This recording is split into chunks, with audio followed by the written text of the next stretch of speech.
नमस्कार दोस्तों, आप सभी का स्वागत है हमारे YouTube चैनल सक्सेस गुरुकुल में, जहां हम आज इंडियन कॉन्स्टिट्यूशन से संबंधित बहुत ही इम्पोर्टेंट चैप्टर का रिवीजन करने जा रहे हैं। तो आज का जो बहुत इम्पोर्टेंट चैप्टर संबंधित होने वाला है वो पार्लियामेंट से संबंधित है और पार्लियामेंट अर्थात ये संसद से संबंधित चैप्टर होगा। इस चैप्टर से संबंधित जितने भी आईएमपी प्रश्न बन सकते हैं उन सभी को इस पीडीएफ में शामिल किया गया है, जिसके माध्यम से हम आज आप सभी को रिवीजन करवाने वाले हैं। तो इससे संबंधित पार्लियामेंट से संबंधित जितने भी आर्टिकल होंगे और जितने भी इम्पोर्टेंट पॉइंट बन सकते हैं उन सभी को हम आज के वीडियो में देखेंगे। तो आप इस पूरे कंप्लीट वीडियो को देख लीजिएगा, क्योंकि इससे संबंधित जो प्रश्न होते हैं प्रत्येक परीक्षा में कोई ना कोई एक क्वेश्चन जरूर ही पूछा जाता है। तो ये बहुत ही इम्पोर्टेंट चैप्टर के अंतर्गत आता है। इससे संबंधित प्रश्नों का अध्ययन आपके लिए बहुत ही आवश्यक है। तो आइए देखते हैं पहला प्रश्न आज का कौन सा है। तो फर्स्ट प्रश्न है कि संविधान के किस अनुच्छेद के अंतर्गत मनी बिल धन विधेयक को परिभाषित किया गया है। तो संविधान का आर्टिकल 110 जो है 110 अनुच्छेद 110 के अंतर्गत जो है मनी बिल को अर्थात धन विधेयक को परिभाषित किया गया है। तो सीधा क्वेश्चन पूछा जा सकता है कि धन विधेयक से संबंधित अनुच्छेद कौन सा है। तो अनुच्छेद 110। फिर आता है कि लोकसभा अध्यक्ष अपना त्यागपत्र अर्थात रेजिग्नेशन लेटर किसे सौंपते हैं। तो जो लोकसभा के अध्यक्ष होते हैं वो अपना त्यागपत्र जो होता है वो लोकसभा के उपाध्यक्ष को देते हैं, जबकि जो उपाध्यक्ष होते हैं वो अपना त्यागपत्र अध्यक्ष को देते हैं। तो अध्यक्ष और उपाध्यक्ष दो होते हैं तो एक दूसरे को अपना त्यागपत्र देते हैं। नेक्स्ट प्रश्न आता है कि संविधान का अनुच्छेद 82 अनुच्छेद जो 82 है, इसके अनुसार लोकसभा की सीटों का राज्यों के मध्य आवंटन किस वर्ष की जनगणना के आधार पर किया गया है। तो लोकसभा की सीटों का जो आवंटन है वो किया गया है वर्ष 1971 की जनगणना के आधार पर। अगला जो आवंटन होगा वो 2026 के बाद जो होने वाली जनगणना होगी उसके आधार पर किया जाएगा। इसमें जो अनुच्छेद 82 है ये भी बहुत इंपॉर्टेंट है, कई बार परीक्षा में पूछा जा चुका है कि जो लोकसभा सीटों का आवंटन है वो किस संबंधित अनुच्छेद कौन सा है। तो सीटों से संबंधित आवंटन का जो अनुच्छेद है वो है 82। भारत के लोकसभा अध्यक्ष अर्थात भारत के जो लोकसभा स्पीकर हैं लोकसभा सदस्यों में से ही चयनित किए जाते हैं। तो जैसे जो वर्तमान में लोकसभा अध्यक्ष हैं ओम बिरला जी, वो क्या है एक लोकसभा सदस्य हैं और लोकसभा सदस्य में से ही किसी को एक को जो है लोकसभा अध्यक्ष बनाया जाता है। फिर आता है राज्यसभा की एकांतिक शक्ति। राज्यसभा की एकांतिक शक्ति के अंतर्गत कौन सा अनुच्छेद आता है। राज्यसभा की जो एकांतिक शक्ति है इसके अंतर्गत अनुच्छेद है 249 अनुच्छेद। संविधान की चौथी अनुसूची किस प्रकार का प्रावधान है। संविधान की चौथी अनुसूची के अंतर्गत जो है राज्यसभा में स्थानों के आवंटन से संबंधित है। संविधान की चौथी अनुसूची में राज्यसभा में स्थानों के आवंटन से संबंधित जो है प्रावधानों का वर्णन किया गया है। लोकसभा में सदस्यों की अधिकतम संख्या कितनी हो सकती है। लोकसभा में सदस्यों की अधिकतम संख्या जो वर्तमान में निर्धारित है वो 552 तक हो सकती है, जबकि वर्तमान में जो है 543 सदस्य होते हैं। फिर प्रश्न आता है कि भारतीय संविधान के अंतर्गत संसद के सदस्यों को विशेषाधिकार तथा उन्मुक्तियां प्रिविलेज तथा इम्यूनिटीज को कौन सा एक प्रावधान निर्धारित किया गया है। तो लोकसभा सदस्यों के जो विशेषाधिकार हैं वो वर्णित किए गए हैं आर्टिकल 105 में। अनुच्छेद 105 के अंतर्गत जो है संसद के सदस्यों के विशेषाधिकार और उन्मुक्तियों से संबंधित प्रावधान किए गए हैं। लोकसभा और राज्यसभा में गणपूर्ति जो कोरम है कि सदस्य संख्या कुल कितनी होनी चाहिए। तो जो कोरम अर्थात जो उपस्थित होने वाले सदस्यों की संख्या होती है उसे गणपूर्ति या कोरम कहते हैं। तो ये होनी चाहिए कुल सदस्यों का 1/10, जितने भी सदस्य होते हैं उसका 1/10 लोकसभा में भी और राज्यसभा में उपस्थित होना आवश्यक है। राज्यसभा का सदस्य बनने के लिए न्यूनतम आयु क्या है। तो राज्यसभा का अगर किसी व्यक्ति को सदस्य बनना है तो उसके लिए न्यूनतम आयु 30 वर्ष है, जबकि लोकसभा का सदस्य बनने के लिए 25 वर्ष है। राज्यसभा की अधिकतम निर्धारित सदस्य संख्या कितनी है। राज्यसभा की अधिकतम निर्धारित सदस्य संख्या है 250, 250 निर्धारित की गई है किसकी, राज्यसभा की अधिकतम सदस्य संख्या, जबकि लोकसभा की कितनी है तो लोकसभा की 552 है। नेक्स्ट प्रश्न आता है कि संसद के किस सदन का अध्यक्ष उसका सदस्य नहीं होता। तो जो राज्यसभा के राज्यसभा के अध्यक्ष होते हैं, राज्यसभा के सभापति होते हैं, वो राज्यसभा के जो है सदन के सदस्य नहीं होते हैं, क्योंकि जो राज्यसभा के सदस्य होते हैं वो भारत के उपराष्ट्रपति होते हैं। भारत के उपराष्ट्रपति को ही जो है पदेन रूप से राज्यसभा के सभापति के रूप में कार्य करने होते हैं। भारतीय संविधान का कौन सा अनुच्छेद संसद को अंतर्राष्ट्रीय समझौतों को लागू करने, विधि निर्माण करने की शक्ति प्रदान करते हैं? तो अंतर्राष्ट्रीय समझौतों को लागू करने के लिए और विधि निर्माण करने की शक्ति जो दी गई है वो अनुच्छेद किसमें है? अनुच्छेद 253 के अंतर्गत आता है। 253 के अंतर्गत जो है अंतर्राष्ट्रीय समझौतों को लागू करने और विधि निर्माण की शक्ति जो है प्रदान की गई है। भारतीय संसद में राष्ट्रपति और संसद के दोनों सदन लोकसभा एवं राज्यसभा पर सम्मिलित होते हैं। तो जो संसद होती है, संसद दो सदन लोकसभा और राज्यसभा और साथ ही साथ राष्ट्रपति 3 अंगों से मिलकर बनी हुई है। तो संसद के अंतर्गत कितने अंग शामिल होते हैं? तो लोकसभा, राज्यसभा प्लस राष्ट्रपति, क्योंकि जब भी कोई कानून बनाया जाता है तो पहले लोकसभा से पारित होता है, फिर राज्यसभा से, इसके बाद जो है राष्ट्रपति के सहमति के बाद ही जो है वो कानून लागू किया जाता है। लोकसभा में राज्यवार सीटों का आवंटन सन 1971 की जनगणना पर आधारित है। यह निर्धारण वर्ष कब तक यथावत रहेगा? तो वर्ष 2026 तक जो है 1971 की जनगणना वाला जो सीटों का आवंटन है वो यथावत रहेगा। वर्ष 2026 तक यथावत कर दिया गया है और 2026 के बाद जो पहली जनगणना होगी उसके बाद जो है नए सीटों का आवंटन फिर से किया जाएगा। आइए अब देखते हैं जितने भी संसद से संबंधित इम्पोर्टेंट आर्टिकल हैं। ये आर्टिकल काफ़ी ज़्यादा इम्पोर्टेंट है, आपको याद करने होंगे। तो 79 जो अनुच्छेद है इसके अंतर्गत क्या वर्णन है? संसद से संबंधित प्रावधान किया गया कि संसद का गठन किया जाएगा। 80 में राज्यसभा, 81 में लोकसभा। तो ये तो 3 आपको याद ही होंगे। 79 के अंतर्गत क्या आती है? संसद, 80 के अंतर्गत राज्यसभा और 81 के अंतर्गत लोकसभा। फिर आता है 82 अभी हम कुछ देर पहले पढ़े थे कि इसमें जो है जनगणना के पश्चात जो सीटों का आवंटन होता है, प्रत्येक जनगणना के बाद सीटों का आवंटन से संबंधित प्रावधान किसमें है? 82 में है। 83 भी बहुत इंपॉर्टेंट आर्टिकल है। 83 के अंतर्गत आता है संसद के सदनों की अवधि। जो संसद के सदन हैं लोकसभा और राज्यसभा, उनकी अवधि क्या होनी चाहिए, कितना होगा, इससे संबंधित जो प्रावधान किए गए हैं वो 83 के अंतर्गत किए गए हैं। 84 में क्या है? तो 84 के अंतर्गत आता है संसद की सदस्यता के लिए अर्हता। संसद के जो सदस्य हैं जैसे लोकसभा और राज्यसभा दोनों के सदस्य, उनके लिए क्या योग्यता होनी चाहिए, क्या अर्हता होनी चाहिए, इससे संबंधित प्रावधानों का वर्णन जो है आर्टिकल 84 के अंतर्गत किया गया है। फिर आता है वेरी इंपॉर्टेंट आर्टिकल 85 बहुत बार परीक्षा में पूछा जा चुका है कि संसद के सत्र, सत्रावसान और विघटन। संसद के सत्र, सत्रावसान और विघटन से संबंधित जो प्रावधानों का वर्णन किया गया है कि जो संसद का सत्र होगा, सत्रावसान किसके द्वारा किया जाएगा, विघटन किस स्थिति में किया जाएगा, तो इस सब से संबंधित जो प्रावधानों का वर्णन है वो 85 के अंतर्गत आता है। संसद का जो सत्र प्रारंभ होता है, आहूत करने की शक्ति किसके पास होती है? तो राष्ट्रपति के पास होती है। और विघटन करने की शक्ति भी किसके पास होती है? तो विघटन करने की अब जो शक्ति भी होती है वो राष्ट्रपति के पास होती है। जबकि सत्रावसान करना अर्थात संसद को एक समय, निश्चित समय के लिए समाप्त करना, इसकी शक्ति जो होती है वो होती है लोकसभा या राज्यसभा के सभापति के पास। नेक्स्ट आते हैं 86। 86 के अंतर्गत क्या है? राष्ट्रपति का सदनों को संबोधित तथा संदेश देने का अधिकार। जब भी वर्ष का पहला सत्र प्रारंभ होता है तो उस पहले सत्र को जो है राष्ट्रपति के द्वारा संबोधित किया जाता है। तो इसी को जो है वर्णन किया गया किसमें? आर्टिकल 86 के अंतर्गत। 87 राष्ट्रपति का जो विशेष अभिभाषण होता है, राष्ट्रपति का विशेष संबोधन या अभिभाषण जो होगा वो 87 के अंतर्गत आएगा। फिर आता है 88 के अंतर्गत है सदन के संबंध में मंत्रियों और महान्यायवादी के अधिकार। मंत्रियों और महान्यायवादी के अधिकार जो होते हैं, जैसे महान्यायवादी को अधिकार प्राप्त होता है कि वो सदन में जाके अपना मत व्यक्त कर सकते हैं, संसद को संबोधित कर सकते हैं। तो महान्यायवादी का अधिकार किसमें दिए गए हैं? वो दिए गए 88 के अंतर्गत। 89 संबंधित है राज्यसभा के सभापति और उपसभापति से।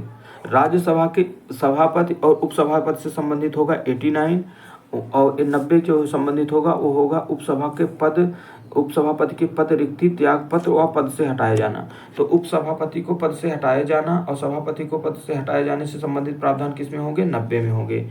91 के अंतर्गत क्या आएगा? तो 91 के अंतर्गत आएगा सभापति के कर्तव्यों का निर्वहन अथवा सेना सभापति के रूप में कार्य करने के उपसभापति या अन्य व्यक्ति की शर्त। जब कोई व्यक्ति जैसे सभापति अपने कर्तव्यों का निर्वहन नहीं कर पा रहे हैं तो उस स्थिति में जो है उपसभापति क्या करेंगे? सभापति के रूप में कार्य करेंगे। तो इसका वर्णन किसमें किया गया है? 91 में किया गया है। 92 में क्या किया गया है? 92 में किया गया जब राज्यसभा के सभापति अथवा उपसभापति पद से हटाने का जब कोई संकल्प विचाराधीन होगा उस समय पीठासीन अधिकारी नहीं होंगे। अगर राज्यसभा को सभापति हो या उपसभापति हो उनको हटाए जाने से संबंधित जो है विचार संकल्प जो है विचाराधीन हो, उस स्थिति में जो है चाहे सभापति हो या उपसभापति हो वो जो है सदन की जो है अध्यक्षता या पीठासीन अधिकारी के रूप में नहीं हो सकते हैं। तो इसका वर्णन किसमें किया गया है? 92 में। तो 89 से 92 तक 89 से 92 तक के जो भी प्रावधान किए गए हैं वो सब राज्यसभा के लिए किए गए हैं। जबकि जो 93 से लेकर 95 तक होंगे, 96 तक, 92 से लेकर 95 तक जो होंगे, 92 से लेकर 95 तक, ये 92 से लेकर 96 तक, तो ये सारे प्रावधान जिसमें शामिल होंगे वो शामिल होंगे किसमें? तो वो शामिल होंगे लोकसभा के लिए। तो ये सेम टू सेम प्रावधान ही है जो 89 से लेकर 92 तक किए गए हैं चार प्रावधान राज्यसभा के लिए, वही 93 से लेकर 96 तक जो है वो लोकसभा के लिए किए गए हैं। तो फिर से एक बार देख लेते हैं पहले राज्यसभा के लिए। तो राज्यसभा में 89 का जो प्रावधान है वो क्या कहा गया है कि राज्यसभा का सभापति और उपसभापति होंगे। तो ऐसे ही 93 में क्या कहा गया है कि लोकसभा में अध्यक्ष और उपाध्यक्ष होंगे। फिर आता है अनुच्छेद 90 में क्या कहा गया है? तो 90 में कहा गया है राज्यसभा के उपसभापति को पद रिक्ति या त्यागपत्र या पद से हटाया जा सकता है। तो उनको पद रिक्ति, त्यागपत्र हटाए जाने से संबंधित प्रावधान किसमें है? राज्यसभा के 90 में। और लोकसभा के अध्यक्ष उपाध्यक्ष को त्यागपत्र हटाए जाने से संबंधित प्रावधान 94 के अंतर्गत आएंगे। फिर आता है 91 में राज्यसभा के लिए क्या है? सभापति के कर्तव्यों के निर्वहन अथवा सभापति के रूप में कार्य करने की उपसभापति या अन्य व्यक्ति की शक्ति। सीधा मतलब यह है कि जो भी जब सभापति अपने कर्तव्य का निर्वहन नहीं कर रहे होंगे तो उपसभापति को सभापति के रूप में कार्य करने की जो शक्तियां दी गई है वो दिया गया है 91 में। और यहाँ जो है 95 के अंतर्गत क्या दिया गया है कि लोकसभा के उपाध्यक्ष जो होंगे लोकसभा के अध्यक्ष के कर्तव्यों का निर्वहन करेंगे। तो वहाँ उपसभापति सभापति के कर्तव्यों का निर्वहन करेंगे, यहाँ उपाध्यक्ष अध्यक्ष के कर्तव्यों का निर्वहन करेंगे। इसका वर्णन किया गया 95 में। फिर जो 92 है वो वर्णन किया गया इसमें 96 में। तो 92 जो होगा जब राज्यसभा को सभापति या उपसभापति उनको हटाए जाने से संबंधित कोई संकल्प जो है विचाराधीन होगा उस समय वो अध्यक्षता नहीं कर सकते हैं सदन की। इसी तरह से लोकसभा के अध्यक्ष उपाध्यक्ष को भी जब हटाए जाने का कोई संकल्प विचाराधीन होगा तो वो भी क्या होगा? अध्यक्षता उस समय नहीं करेंगे। आइए अब देखते हैं 97 से। तो 89 से लेकर 96 तक तो क्लियर हो गया। नेक्स्ट आते हैं 97 में सभापति उपसभापति के अध्यक्ष एवं उपाध्यक्ष के वेतन भत्ते। तो राज्यसभा के सभापति उपसभापति साथ ही लोकसभा के उपाध्यक्ष अध्यक्ष और उपाध्यक्ष के जो वेतन भत्ते होंगे उनका वर्णन किया गया है 97 के अंतर्गत। 97 वेतन भत्ते। 98 में क्या है? 98 में दिया गया संसद का सचिवालय। संसद के सचिवालय से संबंधित प्रावधान 98 में। 99 में संसद सदस्यों द्वारा शपथ या प्रतिज्ञान। सदस्यों द्वारा शपथ और प्रतिज्ञान से संबंधित लोकसभा और राज्यसभा के दोनों सदस्यों के शपथ और प्रतिज्ञान से संबंधित कौन है? 99 में। फिर आता है 100 में दोनों सदनों में मतदान रिक्तियों के होते हुए भी सदनों की कार्य करने की शक्ति और गणपूर्ति। तो गणपूर्ति जो कि एक 1/10 हमने बताया था कि 1/10 जो है सदन की कोरम के लिए गणपूर्ति आवश्यक है। तो 1/10 होना आवश्यक है। तो जो अनुच्छेद 100 है, अनुच्छेद 100 में क्या है? दोनों सदनों के मतदान रिक्तियों की सदनों में कार्य करने की गणपूर्ति से संबंधित प्रावधान किए गए हैं। फिर आता है 101 में क्या है? स्थानों का रिक्त होना। स्थानों का रिक्त होने से संबंधित 101 ज़्यादा इंपॉर्टेंट नहीं है। 103 संसद के सदस्यों की जो निर्हरता से संबंधित प्रावधान है 102 के अंतर्गत है। 103 में सदस्यों की अयोग्यता से संबंधित प्रश्नों का निर्णय। सदस्यों की अयोग्यता से संबंधित प्रश्नों का निर्णय जो होगा 103 के अंतर्गत आता है। 104 में क्या कहा गया है, तो 104 कहा गया है कि अनुच्छेद 99 के अंतर्गत 99 में क्या है कि सदस्यों को शपथ और प्रतिज्ञान लेना आवश्यक है। तो अगर कोई व्यक्ति शपथ प्रतिज्ञान करने से पहले आहत न होते हुए निर्हत किए जाने पर भी सदन में बैठने पर मतदान करने पर दंड देना होगा। अगर कोई भी व्यक्ति अगर वो शपथ और प्रतिज्ञान नहीं करता है, मतलब शपथ ग्रहण नहीं किया है, तो उससे पहले अगर वो सदन में भाग लेता है तो उसको जो है मतदान करने पर जो है दंड, बैठने पर और मतदान करने पर दंड देना होगा। दंड के रूप में मतलब उसको जो है पर बैठक जो है कुछ पैसे के रूप में उसको दंड निर्धारित किया गया है। तो ये संबंधित दंड का प्रावधान किसमें किया गया है, 104 में। तो आइए एक बार सारे आर्टिकल्स को फिर से एक बार रिवीजन कर लेते हैं।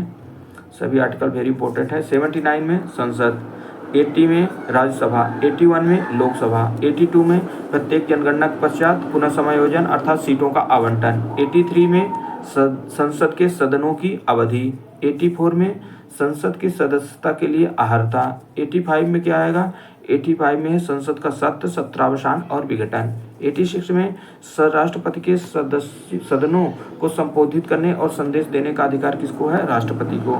87 कहता है राष्ट्रपति का विशेष संबोधन।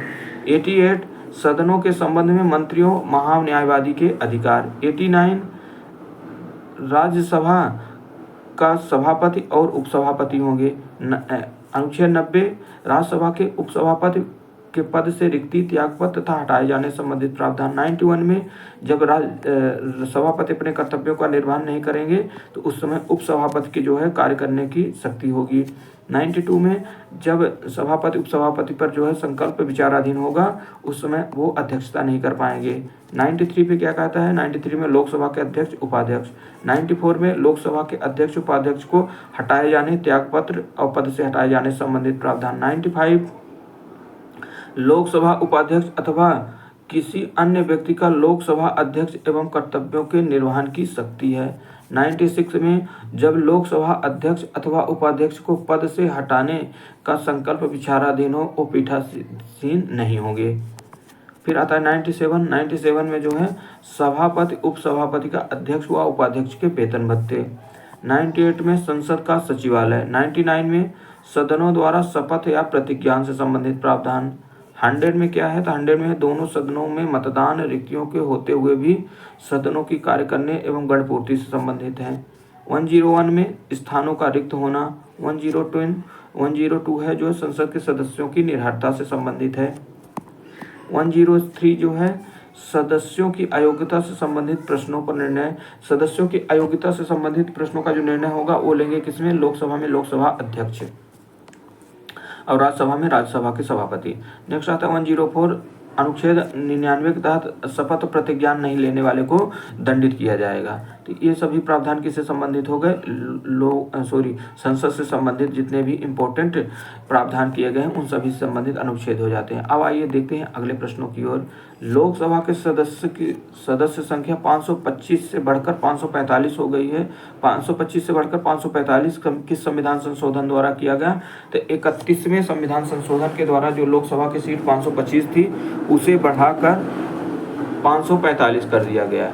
लोकसभा का कार्यकाल पूरा होने से पहले इसे भंग किया जा सकता है अगर प्रधानमंत्री की अनुशंसा पर राष्ट्रपति के द्वारा, प्रधानमंत्री अनुशंसा करते हैं लोकसभा भंग करने को तो राष्ट्रपति इसे भंग कर सकते हैं।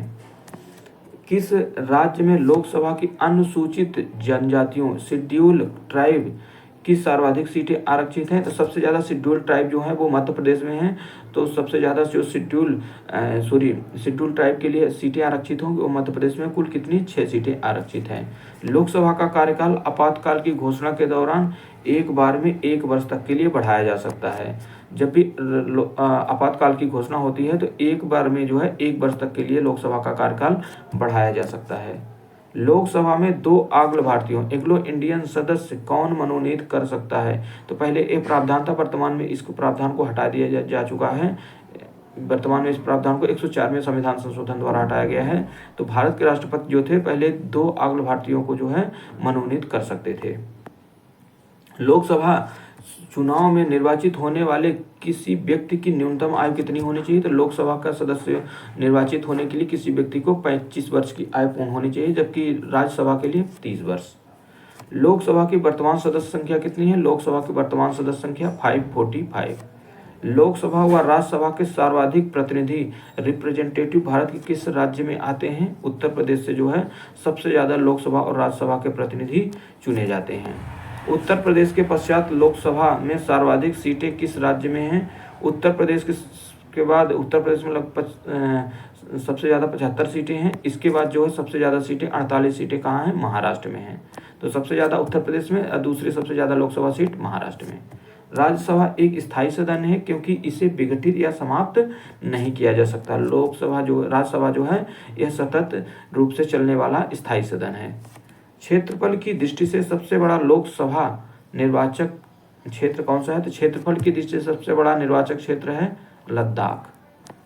भारत की संचित निधि पर भारित व्यय।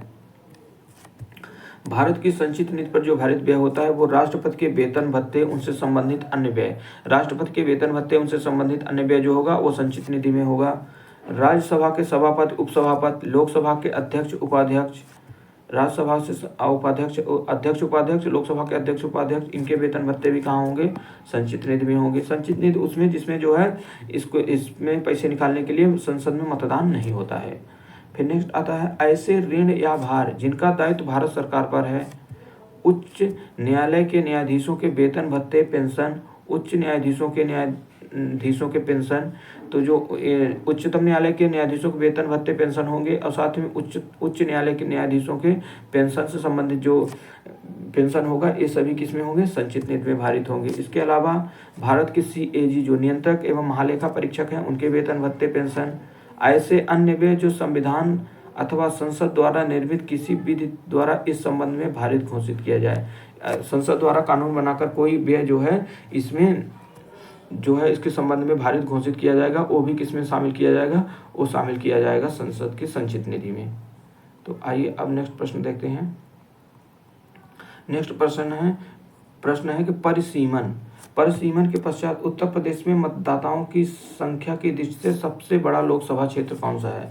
उत्तर प्रदेश में सबसे बड़ा लोकसभा क्षेत्र जो है जनसंख्या की दृष्टि से है वो है उन्नाव, उत्तर प्रदेश। फिर नेक्स्ट है कि लोकसभा में पहला आम चुनाव किस वर्ष हुआ था? तो लोकसभा का पहला आम चुनाव होता है 1951 से लेकर 1952 के मध्य में हुआ है। यदि लोकसभा के सभी सदस्य बहुमत से संकल्प पारित कर दें तो लोकसभा अध्यक्ष को उसके कार्यकाल की समाप्ति के पूर्व पद से हटाया जा सकता है।